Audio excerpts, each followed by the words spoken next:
Hello. അപ്പോൾ ദേ നമ്മൾ ഏകാദശിപ്പറമ്പിലെത്തിയതിന് ശേഷമാണ് വീഡിയോ എടുക്കണ കാര്യം ആലോചിച്ചത്. അപ്പോൾ ഞാൻ ഏട്ടൻ്റെ കയ്യിലേക്ക് എൻ്റെ ഫോൺ കൊടുത്തിട്ട് ഈ വീഡിയോ ഒന്ന് എടുക്കാൻ പറഞ്ഞിട്ടാ. അടിപൊളിയായിട്ടുണ്ടായിരുന്നിട്ട് ഇത് നമ്മുടെ പുഴയുടെ സൈഡിലുള്ള മതിലിലെ ഡെക്കറേഷനാണ് കേട്ടോ.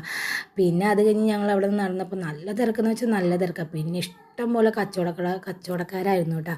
കുറേ ആൾക്കാരുണ്ടായിരുന്നു. പിന്നെ ഞങ്ങൾ അതിന് ശേഷം ഇതിൻ്റെ മണ്ടയ്ക്കൊന്ന് കയറാമെന്ന് വിചാരിച്ചപ്പോൾ തിരക്കാണ് ആ കാണുന്നത്.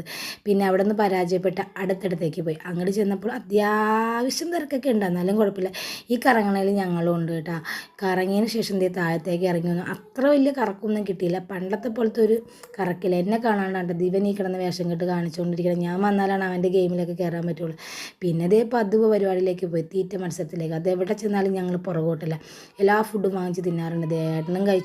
ഇത് നമ്മുടെ പൊട്ടറ്റോ ഇങ്ങനെ റൗണ്ട് ചെയ്താട്ടാ. പിന്നെ ഞാനും കുറച്ച് അങ്ങോട്ട് കഴിച്ചു നോക്കിയിട്ട് ടേസ്റ്റാണ്, എൻ്റെ വായിലൊക്കെ പറ്റിയിട്ടുണ്ട്. പിന്നെ പതുപോലെ പട്ട് ഷോ തുടങ്ങി. അവിടെ നിന്ന് ഇവിടെ നിന്നൊക്കെ കുട്ടികൾ കളിപ്പാട്ടം വാങ്ങിച്ച സമയത്ത് നന്ദുമ്മൻ വാങ്ങിച്ചൊരു കണ്ണാടി കേട്ടോ. അത് ഞാനൊന്ന് വെച്ച് നോക്കി.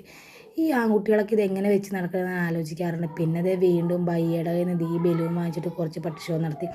അത് കഴിഞ്ഞ് പിന്നെ കുറച്ച് കരിമ്പൊക്കെ വാങ്ങിച്ച് കുറച്ച് ജ്യൂസൊക്കെ കുടിച്ചിട്ട് ഞങ്ങൾ നേരെ വീട്ടിലേക്ക് തിരിച്ചു വിട്ടാൽ. അപ്പോൾ